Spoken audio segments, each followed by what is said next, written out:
Welcome to episode number 10। Title, क्या आपकी 40 दुकानें सच में आपके नियंत्रण में है? ये एक बहुत ही गहरा सवाल है। बिल्कुल। और आज के इस गहरे विश्लेषण में हम इसी सवाल की तह तक जाने वाले हैं। ये एफएमसीजी सेल्स ट्रेनिंग सीरीज के स्नैक्स इंडस्ट्री मॉड्यूल का हिस्सा है, जिसे विशेष तौर पर डिस्ट्रीब्यूटर सेल्समैन के लिए डिजाइन किया गया है। सही कहा। और हमारा उद्देश्य 7 से 8 मिनट के इस वीडियो टारगेट में एक ऐसा संदेश देना है जो पूरी तरह से वैज्ञानिक, आधुनिक और ट्रांसफॉर्मेशनल हो। एकदम। शुरुआत में ही अगर हम एक विजुअल की कल्पना करें, एक फास्ट मोन्टाज चल रहा है। भारतीय किराना बाजार की भारी हलचल है और एक डिजिटल मैप पर 40 लाल पिन चमक रहे हैं। ये पिन कोई साधारण नक्शा नहीं है, ये एक रणभूमि है। रणभूमि, ये शब्द बहुत सटीक है, क्योंकि आज का जो मिशन है वो ये समझना है कि द 40 शॉप कंट्रोल मॉडल के जरिए महज अपनी प्रेजेंस या उपस्थिति दर्ज कराने से आगे बढ़कर उस पूरी टेरिटरी पर डोमिनेंस कैसे बनाया जाए। और ये जरूरी भी है।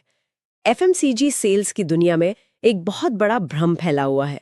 वो भ्रम है कि अगर रोजाना एक तय बीट पर 40 दुकानों का चक्कर लग रहा है तो मतलब काम बखूबी हो रहा है। यही तो सबसे बड़ी गलती है। मार्केट साइंस का एक बहुत ही कड़वा नियम है, repeated presence is not equal to dominance. यानी लगातार हाजिरी लगाने का मतलब दबदबा होना बिल्कुल नहीं है। एक कहावत भी है कि जो चीज मापी नहीं जाती वो कभी बढ़ती नहीं है। तो सवाल ये है कि एक सेल्समैन रोज दुकान पर जा रहा है, बात कर रहा है, फिर भी नियंत्रण क्यों नहीं है? इसका जवाब हमें रिटेल साइकोलॉजी में मिलता है। मतलब एक किराना दुकानदार का दिमाग कैसे काम करता है। दिन भर में उसके काउंटर पर 20 अलग अलग कंपनियों के लोग आते हैं। भीड़ तो बहुत होती है वहां। बहुत ज्यादा। और इस भारी भीड़ को प्रोसेस करने के लिए दुकानदार का दिमाग हर आने वाले व्यक्ति को 3 अलग अलग मानसिक जोन में बांट देता है। इसमें पहला और सबसे निचला स्तर है हैबिट जोन। हैबिट जोन यानी आदत का क्षेत्र। अगर मैं इसे सही से समझ रही हूँ तो यहाँ एक व्यक्ति महज एक रूटीन का हिस्सा बनकर रह जाता है। बिल्कुल। दुकानदार ने दूर से आते हुए देखा और बिना सोचे ही रटा रटाया जवाब दे दिया कि आज माल नहीं चाहिए, या फिर वही पुराना वाला रिपीट कर दो। यहाँ कोई मानसिक ऊर्जा खर्च नहीं हो रही, बस एक यांत्रिक आदत है। इसके बाद दूसरा स्तर कौन सा है? दूसरा स्तर है कंफर्ट जोन। और मैं कहूंगा कि ये जोन सबसे ज्यादा खतरनाक है, क्योंकि एक बहुत बड़ा भ्रम पैदा करता है। भ्रम? वो कैसे? क्योंकि कंफर्ट जोन में तो अच्छी जान पहचान हो जाती है। मतलब मौसम की बात हो गई, कल रात के क्रिकेट मैच पर चर्चा हो गई। हाँ, और चाय के लिए भी पूछ लिया जाता है। तो ये तो सेल्स के लिए बहुत अच्छा संकेत होना चाहिए, है ना? यहीं पर लोग मात खा जाते हैं। दुकानदार चाय तो पूछ लेगा, व्यक्तिगत बातें भी कर लेगा, लेकिन इसका मतलब ये कतई नहीं है कि वो किसी नए प्रोडक्ट को अपनी सबसे अच्छी शेल्फ पर जगह देगा। अच्छी बातचीत का मतलब हमेशा अच्छी सेल नहीं होता। एकदम सही। बहुत बार दुकानदार उस व्यक्ति को चाय पिलाता है जो कंफर्ट जोन में है, लेकिन अपना सबसे बड़ा ऑर्डर और अपनी सबसे अच्छी शेल्फ वो उस व्यक्ति को देता है जो तीसरे स्तर पर है। और वो तीसरा स्तर है प्रॉफिट जोन। जी। प्रॉफिट जोन में पहुंचने वाला व्यक्ति महज एक ऑर्डर टेकर नहीं होता, वो एक पार्टनर बन जाता है। वहां बातचीत मौसम की नहीं, मुनाफे की होती है। मतलब दुकानदार खुद सामने से सलाह मांगता है कि बताइए इस बार क्या नया रखें जिससे हमारी बिक्री बढ़े। बिल्कुल। और यही मनोविज्ञान तय करता है कि दुकान के अंदर किसका माल कहाँ रखा जाएगा। इस सिद्धांत को जमीन पर कैसे उतारा जाता है, इसे समझने के लिए हमारी रिसर्च में एक बहुत ही शानदार केस स्टडी है। संदीप नाम के एक सेल्समैन की कहानी। संदीप की कहानी हर उस व्यक्ति के लिए एक मास्टर क्लास है जो मार्केट में काम करता है। हाँ, संदीप भी रोज अपनी 40 दुकानों की बीट पूरी ईमानदारी से करता था। बाहर से देखने पर सब कुछ एकदम नॉर्मल था। ऑर्डर आ रहे थे, टारगेट लगभग पूरे हो रहे थे, लेकिन गहराई में एक बहुत बड़ी समस्या थी। कोई ग्रोथ नहीं हो रही थी। आंकड़े एक ही जगह पर फ्रीज हो गए थे। और होता क्या है कि जब काम एक ढर्रे पर चल रहा हो तो समस्या की जड़ को पकड़ना सच से मुश्किल होता है। यहीं पर संदीप ने अनुमान लगाना छोड़ दिया और डेटा का इस्तेमाल किया। उसने अपनी ही टेरिटरी का डेटा निकाला और 3 बहुत ही महत्वपूर्ण मैट्रिक्स पर फोकस किया। वो 3 मैट्रिक्स। पहला था शेल्फ शेयर परसेंटेज, यानी एक दुकान की कुल शेल्फ में से उसके ब्रांड को कितने प्रतिशत जगह मिल रही है। और दूसरा था SKU कवरेज परसेंटेज, मतलब कंपनी जितने भी अलग अलग प्रोडक्ट बनाती है उनमें से असल में कितने उस दुकान पर मौजूद हैं। और तीसरा था रिपीट साइकिल डेज, एक बार माल डंप करने के बाद दोबारा ऑर्डर जनरेट होने में असल में कितने दिन लग रहे हैं। जब संदीप ने ये सारा डेटा निकाला तो जो तस्वीर सामने आई वो हैरान करने वाली थी। जैसे हम विजुअल में एक एनिमेटेड चार्ट देख सकते हैं, उसे पता चला कि 40 में से 18 दुकानों में उसका माल सबसे नीचे की शेल्फ पर रखा था। और स्नैक्स इंडस्ट्री में सबसे नीचे की शेल्फ को एक तरह से ग्रेवयार्ड यानी कब्रिस्तान माना जाता है। कब्रिस्तान, ये काफी कड़ा शब्द है। पर सच है, क्योंकि स्नैक्स की खरीदारी अक्सर इम्पल्स बाइंग होती है। ग्राहक घर से सोचकर नहीं निकलता कि उसे कौन सा स्नैक्स लेना है। वो दुकान पर आता है, जो चीज सीधे उसकी आंखों के सामने होती है वो उसे उठा लेता है। बिल्कुल। अगर प्रोडक्ट नीचे रखा है तो उसे देखने के लिए झुकना पड़ेगा। और रिटेल का एक बड़ा नियम है कि ग्राहक कोई अतिरिक्त शारीरिक प्रयास नहीं करना चाहता। इस सच के सामने आने के बाद संदीप ने जो किया वो और भी ज्यादा दिलचस्प है। उसने इस 6 सप्ताह का एक प्रयोग डिजाइन किया। हाँ, इस प्रयोग का पहला कदम था आई लेवल प्लेसमेंट हासिल करना। मतलब ये सुनिश्चित करना कि प्रोडक्ट नीचे की शेल्फ से उठकर ग्राहक की आंखों के स्तर पर आए, जो कि आसान बिल्कुल नहीं रहा होगा। कतई नहीं। नीचे से माल उठाकर ऊपर रखने के लिए दुकानदार के कंफर्ट जोन से बाहर निकलकर उसे प्रॉफिट जोन में लाना पड़ा होगा। उसे समझाना पड़ा होगा कि ऊपर रखने से उसका खुद का मुनाफा कैसे बढ़ेगा। इसके बाद संदीप के प्रयोग का दूसरा हिस्सा था रेंज एक्सपेंशन। यानी दुकान में सिर्फ 1 या 2 प्रोडक्ट रखकर संतुष्ट नहीं होना, बल्कि पूरी रेंज को वहां स्थापित करना। लेकिन इस पूरे प्रयोग का जो सबसे क्रांतिकारी कदम था वो था 48 आवर माइक्रो फॉलोअप। ये माइक्रो फॉलोअप सुनने में बहुत आक्रामक लगता है। आमतौर पर लोग माल डंप करके अगले हफ्ते ही वापस आते हैं। बिल्कुल, लेकिन संदीप ने नियम बनाया कि माल देने के ठीक 48 घंटे के भीतर वो वापस दुकान पर जाएगा और वो नया ऑर्डर नहीं मांगेगा। वो ये देखेगा कि जो माल दिया था वो शेल्फ से कितना कम हुआ है। जो पैकेट पीछे चले गए उन्हें खींचकर वापस आगे करेगा ताकि वो दिखें। और दुकानदार से पूछेगा कि इस नए प्रोडक्ट पर ग्राहकों की क्या प्रतिक्रिया आ रही है। यानी ये सिर्फ सेल इन नहीं था, ये सेल आउट पर ध्यान देना था। और ये कदम दुकानदार के दिमाग में एक बहुत बड़ा संदेश भेजता है कि ये व्यक्ति सिर्फ अपना टारगेट पूरा करके भागने वालों में से नहीं है, बल्कि माल बिकवाने की जिम्मेदारी भी ले रहा है। और नतीजे सच में शानदार रहे। स्क्रीन पर उभरता हुआ वो 27% सेल्स ग्रोथ का एनिमेटेड चार्ट इसका गवाह है। इतना ही नहीं, 40 में से 31 दुकानों पर उसका ब्रांड उस नीचे के कब्रिस्तान से उठकर प्राइमरी पोजीशन में आ गया। प्रतिस्पर्धी ब्रांड्स के साथ तुलना का जो ग्राफिक है वो साफ दिखा रहा है कि कैसे सिर्फ डेटा आधारित रणनीति ने कुछ ही हफ्तों में बाजार का नक्शा पलट दिया। ये कोई चमत्कार नहीं था, ये शुद्ध विज्ञान था।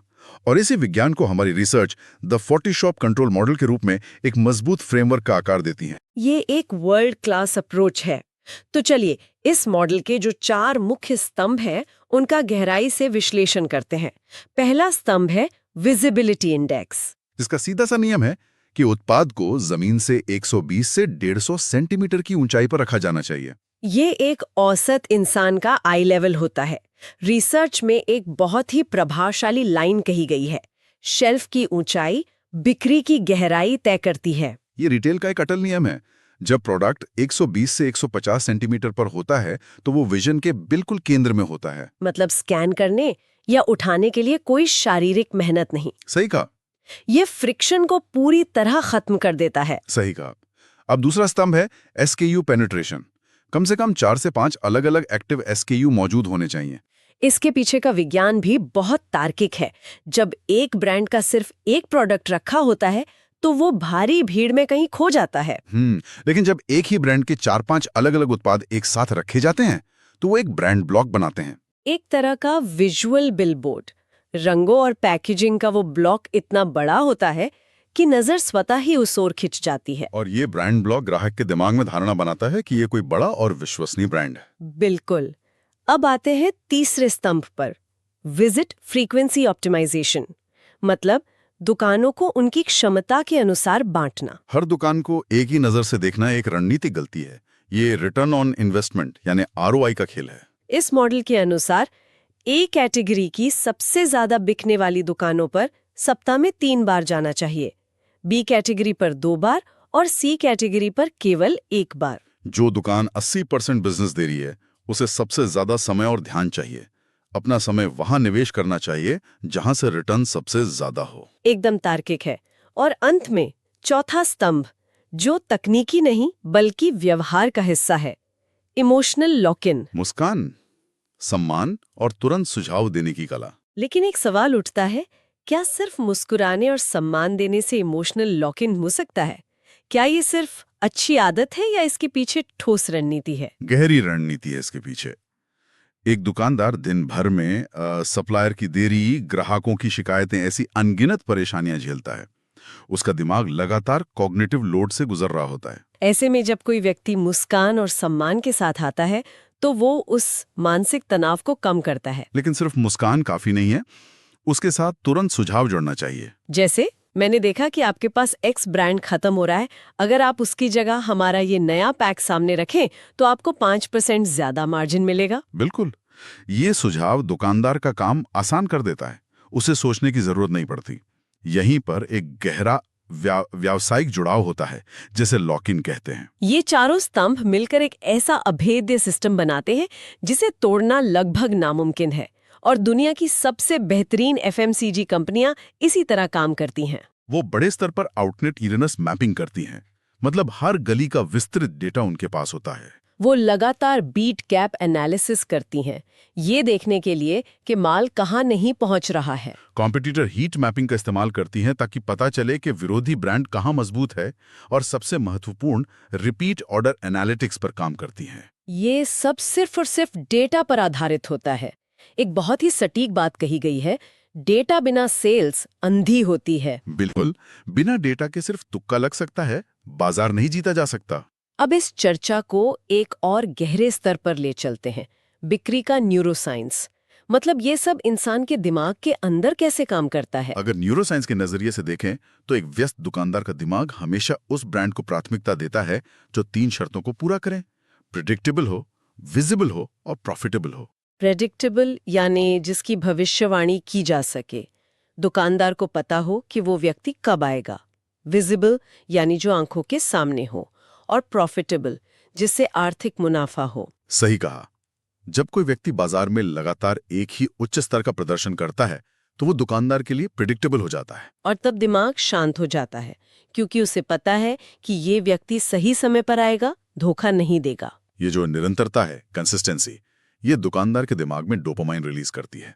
डोपामाइन सिर्फ खुशी का रसायन नहीं है, ये सुरक्षा और भरोसे का भी प्रतीक है। मतलब बाजार में लगातार अच्छा काम करने से एक रासायनिक प्रतिक्रिया होती है जिससे अटूट भरोसा पैदा होता है, और यही भरोसा रिपीट ऑर्डर को सुनिश्चित करता है।